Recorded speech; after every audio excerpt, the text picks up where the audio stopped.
아까 제가 그 비치 얘기를 했더니만 네. 한여울 형님께서 다 본 눈 삽니다 이렇게 말씀을 또 정말요? 했어요. 엄청 사랑하시다 보다. 자, 그러면 호주에 또 계셨던 분이죠. 한번 소개를 해드리죠. IBK 투자증권 박근영 부장님 모시겠습니다. 어서 오십시오. 네, 안녕하세요. 연수를 호주에서 하신 거세요? 네, 저는 시드니 대학 갔다가 도저히 공부할 곳이 아니다. 그래서 이제 멜번으로 멜번 너무 예쁘죠. 네, 그래서 거기 이제 다시 입학시험을 다시 보고 들어와가지고 시드니에서는 도저히 공부가 안 되더라고요. 왜요? 공부할 곳이 아니죠. 가보셔서 알잖아요. 지금 보니까 안경 있는 곳만 하얘요. 눈 주위만. 그러니까 선글라스 끼고 뭘 봤단 이야기 본다이에서. 여기는 까만데 여기만 선글라스만. 지금 하얗게 돼 있거든요. 얼굴이 지금. 난리 났네요. 호주 유명해요. 누드비치 뭐 이런 걸로. 네, 그래서 도저히 공부를 할 수 없어서 이제 멜번으로 옮겨서 제가 멜번 대학에 있다가 이제 그때 이제 IMF 사태가 팍 터져가지고 집안 환경이 뭐 그렇게 부유하지 않은 관계로 이제 그냥 들어와서 대학을 마치고 바로 이제 증권업에 바로 뛰어든 뭐 그런 세대입니다. 제가 99년 1월 졸업 세대이기 때문에 딱 그때입니다. 지금 모든 이야기는 IMF 나오면 좀 슬퍼지는 느낌이 있어요. 아 근데 저희 때도 그랬어요. 금융위기 그리고 남유럽 위기 하면서 호주 환율이 달러당 1,300원을 넘어가면서 거의 유학생 절반 정도는 한국으로 돌아왔습니다. 아 맞아. 그 세대를 또 겪으신. 네. 알겠습니다. 또 고품격 경제 콘텐츠니까 누드비치 얘기는 빼고 경제로 뭐 그런 것도 다 경제죠. 우리의 모든 삶은 경제로 해석할 수 있습니다. 맞습니다. 맞습니다. 자, 그러면 시장 동향 웃으면서 지금 얘기할 게 아닌데 일단 시장 동향부터 한번 짚어보죠. 네, 코스피는 26포인트 하락 출발을 했는데요. 전체적으로 봤을 때는 갭 하락 출발했던 시장이 외국인 선물 매도 규모가 계속 확대되는 모습이었습니다. 이 반도체와 2차 전지 등의 IT 섹터가 부진했고 그 가운데 한미약품 그룹주 강세가 특징입니다. 특히 이제 비만약 관련된 섹터이기도 한데 미국 장에서 어제도 IT가 약한 가운데 모더나 등을 포함한 제약바이오, 뭐 헬스케어 이쪽이 굉장히 강했었거든요. 최근의 트렌드가 그런 것 같습니다. 이제 비만 치료제 관련 제약주라든지 광고, 웹툰, 미용기기, 화장품, 뭐 전력 설비 등이 강세였고요. 반도체 대체로 조정세였지만 오늘도 제주반도체, 퀄리타스 반도체, KC텍, 네페스 등의 기존 소부장 대장주는 역시 급등세가 나왔습니다. 10시 기준 외국인 선물 1조 넘게 매도하면서 시장 하방 압력을 높였고요. 다만 이제 10시 30분을 지나면서 장중 반등 시도가 나타나기도 잠시 있었는데 중국의 이민은행이 정책은행에 500억 달러를 투입하면서 이 건설시장 지원을 위한 중국판 QE를 가동했다 이렇게 분석이 됐습니다. 중국 상해 종합이 상승 출발 보인 영향으로 국내에 쫙 빠지다가 국내 증시가 다소 반등을 조금 주는 그런 모습을 잠시 보이기도 했습니다. 질문이 있는데 우리나라 시장은 말씀하신 대로 한 10시 기준으로 이제 쫙 또 떨어지기도 했잖아요. 근데 중국에서는 QE 쪽 그러니까 경기 부양책으로 움직이는 분위기였는데 왜 반대로 움직인 거예요, 우리나라는? 일단 미리 이제 우리 장이 빠진 것은 어제 미국 시장에서 이제 IT 대형주들이 많이 빠졌죠. 반도체주도 많이 빠졌고요. 뭐 우리가 이야기하는 시가총액 상위 7개 뭐 기술주들이 상당히 많이 빠졌고요. 제약바이오 쪽이 상당히 좀 견인을 했지만 쉽지 않았다. 애플도 어제 좀 좋지 않았고 그렇기 때문에 2차 전지라든지 뭐 이쪽도 상당히 안 좋았고요. 최근에 강세를 나타냈던 주도주가 좀 빠지기 시작했다. 그런데 이유는 제가 좀 이따 말씀드릴게요. 이제 그런 부분이 되다 보니까 일단 코스피가 반도체 포함 대형주가 지수 하락을 견인했다고 볼 수 있겠고 이제 어제 마감 시황 때 뭐 두 분이 다 안 계셨지만 제가 어제 마감 시황 때 분명히 짚어드린 게 뭐냐면 어제 첫날 좀 괜찮았잖아요.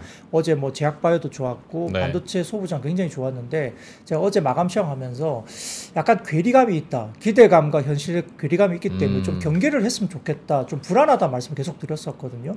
그게 오늘 시장에 바로 이제 반영이 되기 시작하면서 이제 주가가 흘러내리기 시작한 겁니다. 하여튼 뭐 이런 부분들 때문에 전일 ASML 관련된 대중 반도체 수출 금지 조치 여파도 있었기 때문에 반도체 섹터 좀 좋지 못했고요. 개인 매매 비중이 높은 코스닥은 코스피 대비로서는 소폭 하락세를 그치기도 했습니다만 그래도 좀 좋지는 않았습니다. 그럼에도 불구하고 일부 헬스케어나 토스 신규 상장 기대감의 관련주가 일부 좀 오르기도 했고요. 이 과매수 권역에 위치했던 외국인 선물 매매 경우에도 오늘 1조 6천억대 정도 외국인 선물 매도가 나오면서 이 부분이 이제 금융투자 중심의 기관 현물 매물 출회로 이제 이어졌고 이 부분 때문에 수급의 후폭풍의 증시가 일단 흔들렸습니다. 네. 외국인들은 전체적으로 봤을 때는 뭐 국내 주식을 좀 팔면서 국내 증시 자금 유출에 원달러 환율도 1,300원대 위로 다시 좀 올라왔고요. 업종별로는 뭐 한국전력 강세 전기가스업이 상승했고 건설업 같은 경우는 워크아웃 신청했던 태원건설이 장중에 상한가 기록까지 하면서 좀 올라왔습니다. 이외 업종들은 전반적으로 약세였고 반도체 중심으로 차익 실현 매물이 출회되면서 전기전자 하락세를 보였고 특히 2차 전지가 오늘 또 낙폭이 양극재 중심으로도 좀 낙폭이 컸습니다. 네. 철강 금속과 화학도 하락을 했고요. 4분기 호실적 기대감에 한국항공우주나 하나시스템 등 방산주 강세 나타났습니다. 코스닥도 외국인 기관 자금 유출이 하락했고 뭐 셀트리온 제약이 급등하면서 일부 제약 관련된 상승세 지속했고요. 통신장비주 같은 경우는 우주항공 테마가 부각되면서 일단 AP위성이나 인텔리안 테크 등이 급등세를 보였습니다. 일반 전기전자 반도체 쪽은 약세였고요.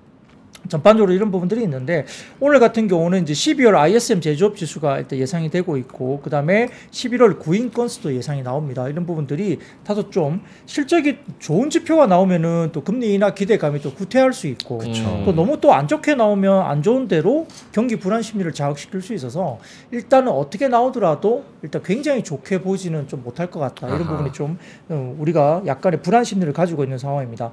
근데 지금 첫 번째 사진을 좀 먼저 띄워주시면 예. 어제 이제 주가가 빠진 것은 메리츠 증권에서 이야기를 하고 있는 건데요. 이걸 보여주면서 제일 오른쪽이 보면은 동결과 인하에 대한 어떤 확률이고요. 왼쪽으로 올수록 최근까지 이어지는 부분입니다. 네. 보시면은 인하 가능성이 상당히 높아지고 있는 상황이죠. 그렇기 때문에 메리츠 증권에서는 기술주 중심의 하락 트리거가 역시나 금리에 있었다는 거고 지금 미국의 금리는 연내 7번의 인하 가능성까지 반영한 수치다. 그러니까 굉장히 기대감이 높아져 있던 거예요. 제가 계속 몇 번 반복해서 드린 겁니다. 근데 12월 FOMC 연준 점도표인 연내 3회 인하에 비해서 굉장히 앞선 기대감이 시장에 반영되고 있다는 거예요. 그러다 보니까 전체적으로 전일 미국채 10년 금리도 전일 대비 5bp 상승한 3.93 정도 기록했는데 이게 10년물 국채 금리가 3.8%까지 빠졌다. 지금 리바운딩이 나오고 있기 때문에 아무래도 패드보다 앞서가던 인하 기대감이 좀 좁혀지기 시작하면 시장이 다소 조금은 단기 조정 국면의 시작이 될 가능성도 메리츠 증권에서 좀 열어놔야 된다는 의견을 줬습니다. 저도 조금은 동의를 하는 부분이고요. 주가가 이미 연말에 너무 많이 세게 올랐고 기대감 반영되면서 다소 조금은 빠르게 올라왔다는 점입니다. 그 다음 사진 보여주시면은 이게 뭐냐면 채권 금리 하락에 대한 컨센서스입니다. 예. 이게 2003년 정도부터 BOA가 추적했던 건데 어떻게 보이세요? 채권 금리 하락에 대한 컨센이 역사적으로 너무 20년 내 최대치 이상을 뚫고 올라갔죠. 그러다 보니까 채권 금리 하락에 대한 컨센서스가 너무 높이 올라가 있습니다. 이렇게까지 높이 올라간 게 20년 만에 최대치거든요. 네. 그러다 보니까 시장을 좀 경계해야 될 이유로도 우리가 볼 수도 있겠습니다. 아 근데 이게 참 애플 이슈도 있었고 네. ASML 이슈도 있었고 말씀하신 것처럼 지표 내기도 있고 뭐 금리 인하에 대한 부담감 언제부터 이제 이게 부담감이라는 단어가 붙는지 모르겠습니다만 아무튼 그런 게 있다는 건 알겠는데 우리 코스피의 지금 현재 자리를 보면 그렇다고 이렇게 빠지고 갑자기 이렇게 조정을 다시 받는 건가? 라고 하기엔 너무 섭섭한 자리다. 약간 그 부담감을 이겨낼 수 있는 밸류에이션 매력은 없는 것인가에 대한 좀 그런 서운함 개인 투자자들에게는 좀 있을 것 같아요. 여기서 다시 좀 조정을 대비를 해야 되는 겁니까? 그러면 지금 이 자리에서 일부 단기 조정 1분기에 좀 나올 수 있다고 보고요. 그래요? 네, 3월 금리 인하 기대감이 이제 시세 뭐 반영이 이미 연말부터 됐다고 보고 그 기대감을 이미 반영한 시장에서 지표가 이제 어쨌든 나오기 시작할 겁니다. 그래서 이제 이런 지표들이 뭐 좋게 나와버리면 3월 금리 인하는 좀 빠르다고 바로 해석이 그렇죠. 될 테니까 조금 지수는 후퇴할 가능성이 있는데 어제도 말씀드렸지만 저는 이번 조정은 사야 되는 조정으로 보이고요. 오늘 하이투자증권에선가 이런 리포트가 나왔어요. 반도체 업종을 모든 하우스에서 굉장히 뭐 리서치 쪽에서 모든 증권사마다 반도체가 좋다고 그렇게 외치는데 네. 삼성전자하고 하이닉스가 각각 지금 자리에서 10%씩만 오르면 네. 대부분 증권사들이 코스피 상단을 2,800 정도로 예상을 하고 있거든요. 네. 뭐 많이 대부분 그쪽에 몰려 있습니다. 그러면 삼성전자하고 하이닉스가 10%씩 각각 오르면 지수는 3,000을 가야 되는데 왜 반도체를 좋게 보면서 2,800에 다 거의 대부분 몰려 있지? 좀 말이 안 된다. 그렇네요. 이런 리포트를 오늘 하이투자증권에서 냈거든요. 일리 있다고 봐요. 그러니까 서로 좀 키 맞추기를 맞춘 거 아니야. 이런 생각을 할 수밖에 없죠. 하이투자증권은 몇 얘기했는데요? 그건 3천? 제가 확인을 못했습니다. 네, 사실 이건 증권사가 증권사에게 묻는 질문이네요. 증권사끼리도 좀 싸웁니까? 싸우는 게 아니고요. 안 다치려고 그러는 거죠. 안 다치려고. 제가 생각하기에는 개인적인 사견입니다. 이게 너무 튀게 냈다가는 맞으면 다행이지만 안 맞으면 그러니까 좀 같이 틀리면 그래도 모난돌이 정 맞는 그래요. 근데 늘 그러잖아요. 같이 틀리면 그러니까 이제 물론 이제 이거 우리가 이제 틀리다는 가정을 하긴 좀 그렇지만 역사적으로 봤을 때 증권사들이 연초에 뭐 밴드를 내잖아요. 네네. 하단, 상단 밴드를 내는데 대부분 비슷하게 좀 몰려 있는 경향이 많아요. 특출나게 한쪽으로 막 튀어오르는 쪽이 그렇게 많지 않고요. 최근 들어서 대신증권 창구에서 갑자기 좀 상향 조정해서 3,000포인트 이야기를 했거든요. 네네네. 그게 좀 약간 눈에 튀고 교보증권이 하방을 1,900 부른 게 눈에 튑니다.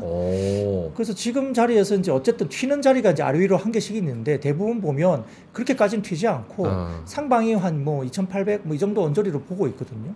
비슷하다는 거죠. 그래서 하방이든 상방이든 둘 중에 하나는 틀린 거로 보는 거예요. 대부분 그래 왔으니까. 그럼 솔직하게. 증권사 연말에 이제 새해 뭐 밴드 해가지고 이제 코스피 밴드 내잖아요. 네. 요게 유의미한 데이터입니까? 뭐 어닝 EPS를 추정해서 보는 것 같아요. 근데 이제 거기에다가 한국 코스피에 대한 EPS 관련된 부분을 이제 몇 배 정도로 밸류에이션을 주느냐 문제가 달려 있는 것 같고요. 어닝 추정은 뭐 대부분 비슷하게 나오겠죠. 네. 근데 이제 거기에 대한 밸류에이션 부분을 어느 정도까지 줄 수 있느냐, 뭐 이런 부분이 좀 달려 있고요. 이제 어닝 추정과 관련된 부분이 뭐 일부 또 좀 다를 수는 있겠죠. 증권사마다 조금 다를 수는 있는데 그래도 크게 다르진 않을 것 같긴 하거든요. 근데 궁금한 게 너무 길어지는데 그 어닝 추정이란 게 지금 정책에 따라서 2차 전지, 반도체 혹은 자동차도 한치 앞을 모르는데 어떻게 1년치 어닝을 딱 추정을 해요? 비슷하게? 그러니까 어닝에 대해서는 서로 주는 밸류도 다르고 전망도 다를 수 있는데 그 반대급부로 저는 그래서 평균의 힘을 전 믿어요. 그러니까 뭐 한 군데가 이렇게 나오면은 이거 무슨 의미가 있어 하겠지만 그 평균을 우리가 어느 정도 도움을 받을 수 있는 거잖아요. 어때요? 시장에? 뭐 그래요. 시장에서는 이제 어쨌든 좀 공유되는 컨센서스라는 게 있을 것 같긴 합니다. 그래서 이제 제공되는 컨센을 기준으로 보고 있는 거기 때문에 뭐 거기에 준해서 가는데 근데 뭐 결국 몇 배 정도 줄 거냐 뭐 이걸 적정하게 어떻게 주느냐에 달려서 좀 그게 차별이 조금 있을 수는 있겠지만 어쨌든 최근에 봐서는 이제 연간 단위의 올해 뭐 코스피 전망이나 그 지표들이 튀는 뭐 증권사가 한두 개 빼고는 나머지는 좀 비슷하게 이렇게 제시가 되고 있기 때문에 뭐 그런 부분들이 우리가 이제 흔히 늘 역사적으로 봐왔을 때는 하방이든 상방이든 어느 한쪽은 틀리더라. 많이 몰려있는 쪽이. 그러니까 그게 이제 상방으로 좀 틀렸으면 좋겠다. 뭐 그런 생각을 갖고 있고 저는 어제도 말씀드렸지만 저는 개인적으로 강세론자거든요. 그 하방으로 가기에는 아직까지는 잘 모르겠다. 그래서 이제 이번 조정이 나온다는 것은 좀 사야 되는 조정을 좀 보고는 있는데 아무튼 1분기가 조금 그런 뭐 3월 금리 인하에 대한 기대감이 조금 이제 현실하고 좀 괴리가 느껴질 때는 조금 조정이 나올 수도 있지 않을까 뭐 그런 생각도 드는데요. 역시 그럼에도 불구하고 뭐 여전히 이야기가 되고 있는 뭐 반도체라든지 그다음에 최근에 제약바이오 굉장히 강하게 가고 있고 오늘도 별로 안 빠졌거든요. 한미는 강했고 삼성바이오로직스도 별로 안 빠지고 이렇게 대형주들이 또 받치고 있었고 그렇기 때문에 뭐 그런 것들이 또 받쳐주면은 나름대로 시장의 아웃퍼폼을 좀 할 수 있는 그리고 좀 상대적으로 우리가 좀 억울한 면이 있습니다. 뭐 다른 나라들 신고가 막 뚫고 지표가 가는데 우린 지수 자체로는 대만보다도 가지 못했거든요. 같은 비슷한 국가인데도. 그러면 그런 것들을 조금은 따라가야 되지 않을까 그런 생각을 좀 해봅니다. 알겠습니다. 지수 기준으로 마지막 질문 짧게만 쿠모다마님께서 태형 때문에 PF 못 받을 거를 증권사들이 알고 있어서 오늘 기관 매도 1조 넘게 때린 거다라는 거에 있어서도 그러니까 이거를 리스크로 보고 기관이 매도 때린 거다라는 데는 어떻게 보세요? 그거는 이제 프로그램의 성격을 좀 봐야 될 것 같은데 그것까지 제가 오늘 다 못 보고 왔는데요. 외국인들이 이제 선물을 계속 팔았지 않습니까? 1조 6천억. 그 선물에 따른 프로그램 매매가 이제 차익 거래인지 비차익 거래인지를 좀 확인을 해봐야 될 것 같은데 제가 그냥 오늘 느끼기에는 그냥 기계적인 프로그램 매도였던 것 같아요. 그러니까 금융 투자가 엄청나게 팔아댔지 않습니까? 그러니까 선물과 연계된 뭐 어떤 프로그램이 기계적인 매도가 좀 많이 나왔고 대형주가 그래서 좀 이제 좀 많이 빠진 거죠. 뭐 그런 걸로 보이고요. 뭐 그냥 악재로 봤다고 하면. 그냥 대고 막 그 소위 말하는 막 패대기 치는 그런 물량들이 막 나와야 되는데 네. 뭐 그런 식의 매도는 뭐 느낌이 그러지는 않았고 외국인들 선물 매도가 하루 종일 굉장히 세게 나왔고 네. 그런 추이에 따라서 프로그램이 계속 그냥 지겹게 하루 종일 그냥 계속 기계적으로 나오는 그런 매도가 조금 많았지 않을까 싶은데요. 아무튼 이제 뭐 태형건설 관련해서는 알고 있는 일단 악재이지 않습니까? 뭐 이게 갑자기 뭐 오늘 이번 달 들어가고 태형건설이 팍 불거진 게 아니고 정부도 꽤 오랫동안 알고 있으면서 조금 길게 끌어왔던 면이 분명히 있다고 보이고요. 그러다 보니까 태형건설 워크아웃 관련된 이야기가 나오는 날에 또 관련된 그 정부의 지침이 바로 발표가 됐잖아요. 네. 서로 사전 조율이 됐다는 거거든요. 근데 이제 그 뒤에 태형건설 말고 다른 건설사가 또 어디로 조금 이전이 될 것인가 그 부분은 추후의 문제지만 나름 조치를 좀 취하고 알고 있는 것에 대해서 질서 있는 구조조정을 하려고 상당히 정부가 노력하는 과정 그리고 뭐 어떤 채권 안정 펀드라는 이런 것들도 바로 진행을 하겠다 이런 카드를 만지작거리고 있기 때문에 결국은 아주 극단적으로 충격을 받고 시장이 망가지거나 이렇게 가기에는 좀 알고 있는 누구나 좀 알고 있는 그런 리스크다 볼 수 있습니다. 5초 네네. 이런 기관 자금 회수와 관련해서 제일 민감한 곳이 금융업권 중에서 뭐 그중 한 곳이 자산운용사거든요. 네. 오늘 그런 분위기는 아니었습니다. 아하, 여기 직접 또 계시니까 우리 네. 자산운용. 오케이, 알겠습니다. 자, 그러면 조금 더 디테일하게 들어가 볼게요. 새해에도 역시나 변압기, 글로벌 변압기, 전선시장 호황 지속 기대감. 이렇게 전력설비와 전선이 또 올랐습니다. 네, 뭐 변압기, 전력기기, 전선 이쪽은 한창 작년에 좋았던 섹터인데 3분기 약간 주춤하면서 실적이 주춤하면서 4분기도 조금 쉬었던 섹터입니다만 오늘 나쁘지 않았고요. 우리가 알고 있다시피 이제 미국 내 대형 변압기 70%가 30년 넘는 걸로 이미 이제 여러 번 말씀드렸고 평균 수명 30년을 고려한다면 앞으로 최소한 5년 이상은 교체 수요가 계속된다. 그래서 관련된 그 자금 관련된 그 집행이 작년에 좋았지만 올해도 굉장히 좋게 자금 집행이 될 것이고 한 1, 2년 정도는 대규모의 자금 집행이 그대로 유지가 될 거다. 제가 그때 자료도 많이 말씀드렸는데 네. 주가가 좀 쉬긴 했습니다. 근데 이제 오늘 같은 경우에 주가가 좀 올라왔고 충남 홍성에 있는 일진전기 변압기 공장에 지난해 내내 100% 완전 가동을 이어졌다는 소식도 전해졌고 그다음에 일진전기 대표이사가 이 관련된 초고압 변압기와 전선시장의 호황기에 들어섰다고 밝히면서 미국과 유럽에서 장기 공급 계약 요청이 잇따르고 있기 때문에 증설 투자를 단행해야 될 때라고 좀 평가를 했습니다. 그러니까 상당히 좀 공격적으로 이야기를 한 겁니다. 그래서 네. 업황이 굉장히 좋구나 이렇게 이야기가 될 걸로 보이고 HD 현대일렉트릭 같은 경우는 올해 사업연도 연결 기준 매출액을 3조 3천억 그리고 수주액을 지금 37.43억 불 그러니까 이제 37억 불 이상을 전망한 공시를 했습니다. 네. 이거는 이제 올해 실적에 대한 전망 공시를 낸 거예요. 그러니까 굉장히 좀 긍정적인 전망 공시를 받아들여진 거죠. 그러다 보니까 상당히 좀 이런 것이 촉발되면서 업황이 여전히 좋구나 이렇게 이야기가 된 겁니다. 자, 첫 번째 사진 띄워주시면 이게 BB 리서치 쪽에서 올려온 자료를 제가 좀 발췌를 감사하게 가져왔는데 이 초고용량 변압기입니다. 이게 보시면은 이 초고용량 현대일렉트릭이나 효성중공, LS일렉트릭 등등이 포함되는데 이 보시면은 막대 그래프는 전체적으로 수출이고요. 이 빨간색은 수출 단가입니다. 굉장히 견조하죠. 네. 4분기 굉장히 견조했어요.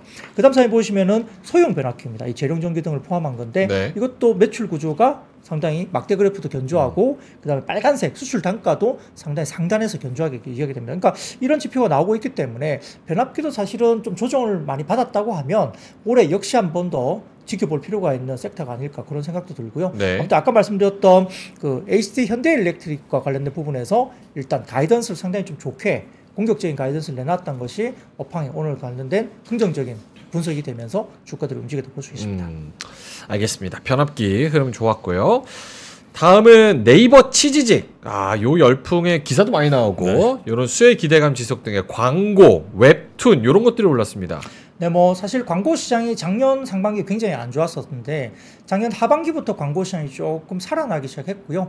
오늘 같은 경우는 광고 관련된 이슈가 좀 불거졌는데 첫 번째 사진 띄워주시면 주요 스트리밍 플랫폼의 DAU 추이입니다. 이게 이제 DAU가 이제 하루에 뭐 어느 정도 사람이 들어오느냐 뭐 이런 것들이잖아요. 활성화 지수 뭐 이런 것들을 보시면 되는데 트위치 부분들이 이렇게 올라온 부분들이 확실히 보이죠. 그리고 아프리카 TV가 좀 형성했고 치즈직이 이제 이렇게 들어옵니다. 그래서 어쨌든 간에 뭐 전반적으로 봤을 때는 뭐 취직 관련된 부분에서 뭐 트위치 스트리머 이용자들을 흡수하면서 취직이 조금은 분위기가 괜찮다라는 이야기가 좀 들리고 있고 주요 뭐 굉장히 뭐 BJ 이런 부분들이 관련해서 이렇게 그 관련된 컨텐츠 만드는 분들이 많이 이제 이동도 한다 이런 이야기 나오는데 아프리카 TV로 가느냐 뭐 네이버로 가느냐 뭐 이런 말들이 많습니다만 좀 큰 어떤 그 팔로워들을 가리고 있는 어떤 그런 컨텐츠 관련된 생성자들이 아무래도 네이버 취지 쪽으로 좀 갔다 이런 이야기를 많이 들리고 있고 아프리카 TV 쪽은 아무래도 이제 조금은 그 전체적으로 큰 팔로워를 가지고 있는 어떤 뭐 인플루언서들이 조금 적게 상대도 적게 가긴 했지만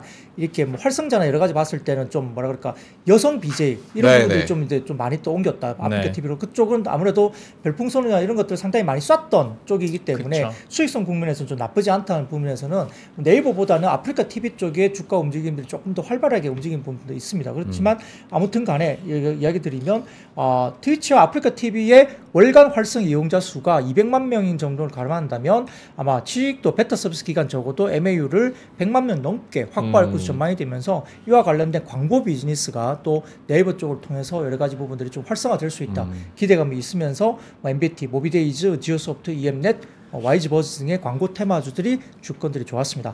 근데 오늘 광고도 좋았지만 웹툰 관련된 종목도 상당히 좋았는데요. MBT 같은 경우는 웹툰과 광고가 같이 연결되면서 주가가 급등하긴 했습니다만 그와 관련해서 오늘 밸류 파인더라는 이제 독립 리서치 쪽에서 웹툰 관련된 인덱스 리포트가 오늘 굉장히 장문의 리포트가 나왔거든요. 일부 이제 자료를 좀 가져와 봤는데 이 산업 자료에 따르면 글로벌 웹툰 시장이 21년 37억 달러 하나로 약 4조 6천억 규모였는데 2030년 기준에는 561억 달러 그러니까 한화로 73조 원 정도로 달할 전망으로 21년부터 2030년까지 약 연평균 36.8% 성장할 것으로 보입니다. 사진을 띄워주시면 글로벌 웹툰 시장의 규모와 추이 전망을 이렇게 나타냈고요. 오른쪽 보시면 글로벌 컨텐츠 시장 규모 추이도 역시 굉장히 빠르게 성장하고 있는데 그 가운데 뭐 웹툰 규모도 이렇게 굉장히 좀 빠르게 성장을 합니다. 전 세계 만화 시장 규모는 21년 기준에 약 19조 7천억 정도 규모인데 일본이 역시 1위고요. 미국이 2위, 그리고 유럽이 3위, 동남아 4위, 한국이 각각 이렇게 순서로 되어 있는데 만화 시장 대비 디지털 만화 앱 침투율은 일본이 48.8%, 미국이 16.8%, 동남아가 21.4%, 근데 한국이 73.4%. 이게 만화 시장의 디지털 만화 앱 침투율이 상당히 높습니다. 한국이 활성화됐다는 부분이에요. 그래서 그 다음 표를 보여주시면 글로벌 웹툰 시장 현황이 되어 있는데 이렇게 온라인 침투율이 보이는데 한국이 디지털 만화 앱 시장이 상당히 많이 활성화되어 있다. 이렇게 볼 수 있습니다. 예. 그리고 이제 연평균 36.8% 성장을 하기 위해서는 역시나 이제 원 소스, 멀티 유저 관련된 이 부분들 전략이 매우 중요한데 그래서 웹툰이 이렇게 영화도 되고 드라마도 되고 뮤지컬도 되고 노래도 나오고 뭐 이러잖아요. 그런 것들이 역시나 우리나라 시장에서 상당히 활발하게 이야기된다는 거고요. 원 소스 멀티 유저가 하나 만들어가지고 그거 뭐 여러 가지로 다른 컨텐츠로 만드는 게 원 소스 멀티 유저. 그래서 웹툰이 돼서 드라마도 만들고 영화도 만들고 게임도 나오고 그다음에 뮤지컬까지 가는 우영우도 뮤지컬까지 갔거든요. 그래요? 우영우 뮤지컬 나왔어요? 네, 그런 식으로 막 활성화됩니다. 그런데 그런 것들 상당히 중요한데요. 그다음 사진 보시면 지역별 글로벌 웹툰 시장 규모인데 이것도 보면은 뭐 아시아, 유럽, 북미, 중동 기타 되어 있는데 상당히 계속 뭐 유럽이나 중동도 상당히 많이 크고 있고 북미도 역시 크고 있고요. 아시아도 만만하지 않습니다. 그래서 우리나라 기준에 21년 기준 웹툰 수출 국가 비율도 보면 일본 쪽으로 수출 많이 했습니다. 웹툰은 일본으로? 네, 수출 쪽으로 많이 했고 북미도 수출 많이 나가고 있고 중국이나 동남아 쪽으로도 상당히 많이 나갑니다. 그래서 상당히 잘하고 있고요. 웹툰 시장 보면서. 그래서 이런 것들 보는데 결국 이제 웹툰과 엔터 미디어 모두 코로나19로 해서 수혜를 받는 섹터잖아요. 그렇죠. 집안에서 많이 보던 것들이니까. 그래서 비슷한데 결국 이런 부분들에 대해서는 뭐 차이점은 작품당 소요 비용이나 이런 것도 좀 차이가 있습니다. 웹툰, 엔터, 미디어 산업별 특성 구분에 대한 표가 있는데 이것도 좀 사진에 띄워주시면 엔터 산업과 웹툰 산업과 미디어 산업인데 뭐 엔터와 웹툰은 B2C 시장이죠. 그런데 이제 미디어 산업은 B2B 시장입니다. 이렇게 돼 있고요. 그다음에 제작 비용이 가장 크죠. 웹툰 산업은 작품당 한 2, 3억 정도 되는데 미디어 산업은 회차당 20억 가까이 되죠. 그러니까 상당히 그런 차이가 있습니다만 IP 귀속 규제나 여러 가지 확장 가능성 보이는데 제일 아래쪽에 보세요. 엔터 산업과 웹툰 미디어 산업들의 상장사들의 시비글 포워드 PER 밸류에이션입니다. 보시면 차이가 많이 나는데 전반적으로 엔터사가 뭐 많게는 40배까지 받고 있습니다. 근데 이제 웹툰 산업은 낮게는 뭐 15배, 뭐 27배 정도까지 높게 보고 있는데 상대적으로 엔터사가 IP를 직접 보유한 쪽이 많기 때문에 좀 고멀티플을 받고 있는데 상대적으로 이런 부분들이 조금은 웹툰 산업도 이제 조금은 더 키마치가 좀 올라갈 수 있다 평가를 했고요. 그 다음 사진 보시면은 웹툰 산업의 밸류 체인별 주요 플레이어 특징인데요. 뭐 이렇게 주요 상장사들이 있고, 그 다음에 스튜디오가 뭐 와이랩이라든지 뭐 에이전시 이렇게 DNC 미디어가 있고, 그 다음에 뭐 플랫폼이 뭐 네이버나 카카오 등이 있고, 뭐 MBT 이런 쪽에 관련된 종목들이 쭉 있습니다. 그래서 이런 것들을 표를 좀 감안해 보시면은 어떤 회사들이 이렇게 돼 있는지 보시면 될 것 같고요. 그 다음 사진 보시면은 22년 기준 플랫폼별 글로벌 시장 점유율입니다. 보시면은 네이버 웹툰이 19.3%. 와. 상당히 높습니다. 굉장히 의미 있게 높죠. 그러네요. 그리고 카카오가 12.9%. 그리고 이제 코미코, 그 다음에 텐센트, 리디북스, 뭐 이렇게 쭉쭉 미스터 블루도 나와 있고요. 상당히 네이버와 카카오가 웹툰 시장에서 잘하고 있다는 거죠. 그래서 상당히 의미 있게 국내 시장 잘하고 있고, 그 다음 마지막 사진 보여주시면 MBT의 주요 영역별 고객사 추인데, 이거 보시면은 뭐 카카오톡, 네이버 웹툰 글로벌 들어가고, 토스라든지 뭐 국내 배달앱 1위 업체 등등 들어가면서 오늘 MBT가 상당히 좀 주목을 많이 받았거든요. 네. 그래서 관련된 리포트 내용을 좀 참고하시면서 웹툰 움직임을 좀 상당히 좀 보실 필요가 있겠습니다. 지금이라도 뭐 그림을 좀 배워야 되나? 그러니까 아직도 막 시장이 계속 확장되니까. 그리고 화장품도 그렇고 웹툰도 그렇고 일본으로 수출해서 오히려 점유율을 늘려간다는 것도 참 대단한 일인 것 같아요. 그렇죠. 네. 일본 진짜 옛날에 저희 때 애니 강국이었는데 맞아요. 지금 우리가 그쪽으로 또 수출을 한다니까. 자, 알겠습니다. 요거 한번 이야기해 볼까요? 미국 테슬라와 리비안 등 전기차 업체 주가가 좀 부진하니까 관련주가 또 하락했습니다. 네, 뭐 기술주가 어제 좋지 못했죠. 아까 이제 국채금리 반등이 나오면서 좀 좋지 못했는데, 테슬라는 뭐 거의 약보합 정도 수준이었습니다. 4분기 차량 인도량이 48만 4,507대, 예상치 48만 483대에 비해서는 웃돌았습니다만, 중국의 전기차 업체 비아디에게 사상 처음으로 분기별 판매 1위를 내줬다는 소식이 나왔습니다. 그래서 좀 아쉬운 부분이 나왔는데, 리비안 같은 경우는 10% 급락하면서 4분기 차량 인도량 예상치를 하면서 급락했거든요. 첫 번째 표를 보여주시면 테슬라의 컨센서스 관련된 부분입니다. 이 보시면은 제일 왼쪽 위쪽에 보시면 딜리버리 해가지고 4분기에 토탈 48만 4,507대가 나오고 있습니다. 그래서 시장 전망치는 대부분 다 BT를 했어요. 네. 그러니까 이제 전망치가 나쁘지 않았었는데, 아무튼 그 다음 사진 보시면 이 테슬라가 굉장히 잘했었죠. 이 파란색 실선에 보면은 BYD와 그다음 테슬라의 움직임인데, 파란색 실선이 테슬라고요. BYD가 흰색입니다. 그 4분기가 BYD가 추월했습니다. 네.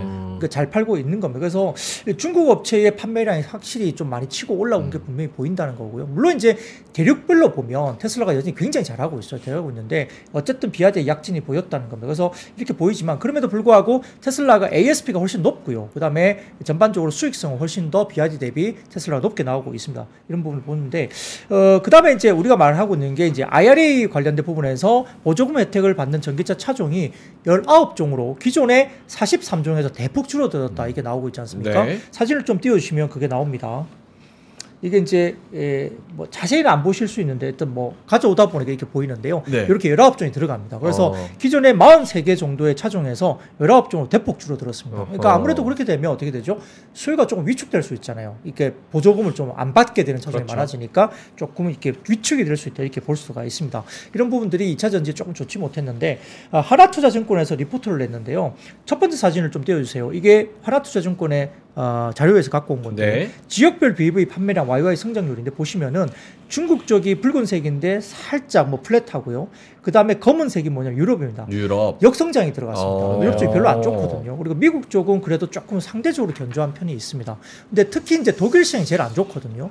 그래서 이제 독일 시장이 유럽 시장에서 전기차 판매의 20에서 25% 차지하는 가장 큰 시장인데 독일이 굉장히 안 좋아요. 그러다 보니까 유럽이 좀 안 좋았고 독일의 성장률이 전년비 40%나 역성장 들어갔습니다. 네. 이런 부분도 좀 안 좋고요. 근데 다만 이제 전반적으로 프랑스도 좀 보조금 축소가 들어가고, 그러니까 유럽이 안 좋은데 미국 쪽은 그래도 상대적으로 견조합니다만 아까 말씀드렸던 43종 중에 19종으로 지금 대폭 일단 세액 공제 차량이 좀 줄어들고 있다. 이것도 좀 안 좋죠. 그러다 보니까 한화투자증권에서는 이런 커멘트를 냈습니다. 2차전지 업종의 주가가 당분간 조정기가 좀 나올 것 같다. 왜냐하면 최근에 2차전지 관련된 쪽이 약간 반등을 주긴 했는데 12월 달에 최근의 상승세는 금리 하락에 대한 기대감, 그리고 리튬 선물 가격의 일시적 반등, 그리고 IRA 세부 사항의 발표에 대한 기대감 때문인데 실질적으로 수요는 여전히 부족하기 때문에 여러 가지 부분에서 QE 하락이 더욱 배터리 업종이 나타나면서 주가는 좀 쉬어갈 것이다. 그래서 양극재 업종 주가에 대해서는 추세적인 주가 상승을 위해서는 24년에 우려보다 견조한 전기차 수요를 좀 확인해야 된다. 그러니까 그 전까지는 조금 어려울 수 있다. 그래서 퀀트 쪽에서도 보는 2차 전지 쪽이 4분기가 어닝 쇼크 나올 가능성이 굉장히 높다라고 퀀트 분석 자료 나오고 있습니다. 그래서 2차 전지에 대한 4분기 실적의 기대감 상당히 낮게 형성된다 볼 수 있겠고요. 다음 사진 보여주시면은 중국의 탄산유통 현선물 가격 추이인데 이 빨간색이 현물 가격이고 검은색이 선물 가격입니다. 선물 가격은 많이 빠졌다 조금 올라왔어요. 그리고 이 빨간색 현물 가격은 여전히 지금 계속 플랫하게 나오고 있거든요. 그래서 선물 가격과 현물 가격의 스프레드는 이제 위쪽에 보시면 회색 부분인데 플러스코로 접어들었어요. 네. 선물이 약간 올라오기 시작하고 있어요. 그래서 약간 바닥을 다지면서 모습을 보이고 있는데 이게 약간 현물 가격이 올라오지는 아직은 않고 있거든요. 그러다 보니까 이게 바닥을 다질 것인가 봐야 되고 결국은 Q 물량의 증가가 나와야 된다는 것을 역시 이야기하고 있는 것 같습니다. 궁금한 게 시간이 많이 없네. 궁금한 게 그러면 결국은 이제 전기차 캐즘에 대한 얘기는 우리가 되게 많이 했었고 그걸 극복해서 일반 유저들한테 더 많이 스프레드 되려면은 결국 뭐가 해결돼야 되는 거예요?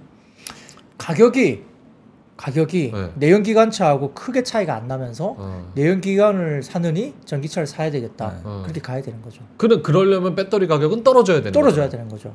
그러면서 현물 가격은 또 올라가기도 힘든 거 아니에요?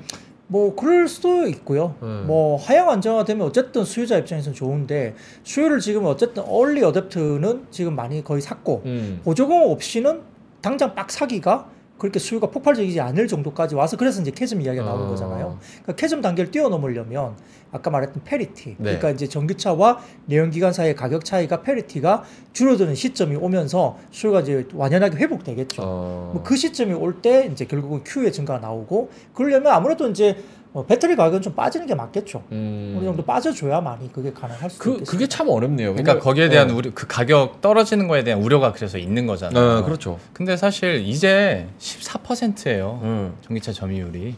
근데 왜 안 사요? 예? 왜 안 사요? 아직은 아니다. 이거 봐.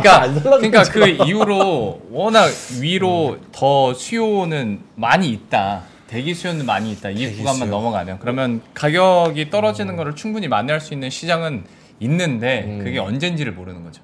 근데 사실 뭐 어렵습니다.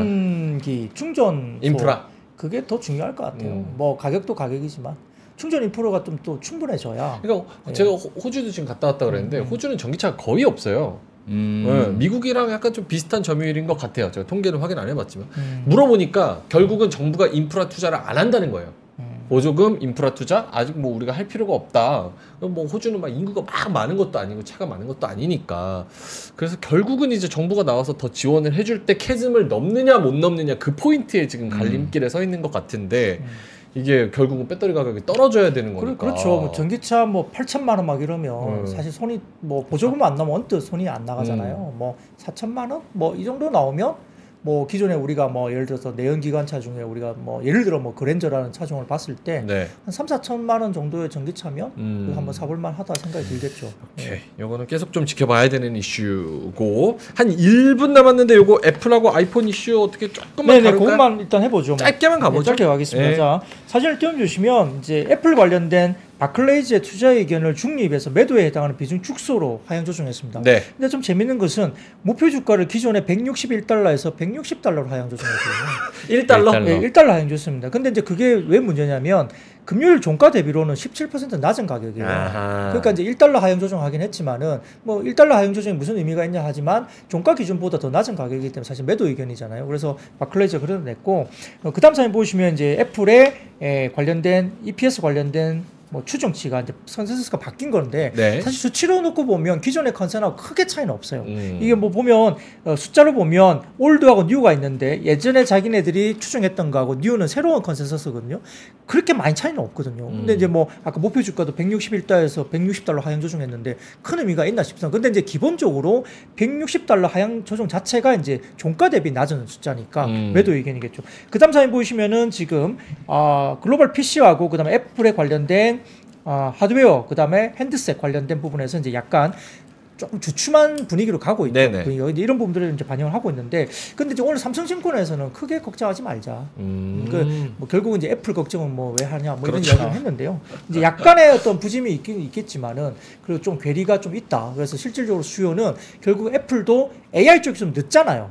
그래서 AI on 애플 과연 애플 쪽에 AI가 어떻게 심어질 것인가. 이게 이제 이번에 나오는 여러 가지 뭐 애플 관련된 핸드셋이나 뭐 새로운 기계들이 나올 거 아닙니까? 1월 말 2월 초에. 그러면서 AI가 어떻게 심어지느냐 이것들이 본격적으로 나타날 때 그걸 보고 우리가 결정하자. 만약에 애플이 AI 쪽을 심는 것에 대해서 전략이 굉장히 좀 구체적으로 나온다면 아마 좀 리바운드가 나오지 않을까 그런 기대를 갖고 있습니다. 결국 핸드셋 시장이 이제 지나가고 또 이제 MR, XR, VR, 그 비전 프로도 또 나오고 거기에 또 어떻게 AI가 입혀지느냐 요거에 따라서 또 변동이 있지 않을까. 그렇죠. 이런 생각이 좀 투자자들은 그걸 확인하고 싶은 거고. 그렇죠. 2019년 한 4년 만에 처음으로 투자 등급이 하향되다 보니까 충격은 좀 있을 수밖에. 어쨌든 시장은 지금 모든 것이 AI로 지금 다 주목을 하고 있어요. 그러니까 애플이 좀 늦은 건 맞는데 어떻게 그 늦은 것을 전략적으로 상당히 좀 빠르게 메이크업을 하면서 전략을 비전을 보여줄 것인가 거기에 좀 달려있다 볼 수 있습니다. 애플도 결국 중요한 분기점에 있는 거는 또 확실한 것 같습니다. 그럼요. 알겠습니다. 자, 그럼 데일리 힌트 오늘도 시황과 인사이트 그리고 디테일들 보고서들 깔끔하게 또 정리해 주신 우리 박근형 부장님 여기서 인사드리겠습니다. IBK 투자증권 박근형 부장님이었습니다. 고맙습니다. 감사합니다. 장 시작 전부터 종료까지 쏟아지는 수많은 뉴스와 정보들. 이 중에서 어떤 것이 투자에 정말 도움이 되는 정보일까요? 3프로의 증시 셔터맨 박근형 마스터가 직접 정보를 선별하고 투자의 힌트를 드립니다. 시간도 아끼고 투자 아이디어도 얻는 시간, 박근형 부장의 마켓 힌트와 함께 하세요. 자세한 사항은 3프로TV 앱과 홈페이지를 확인하세요.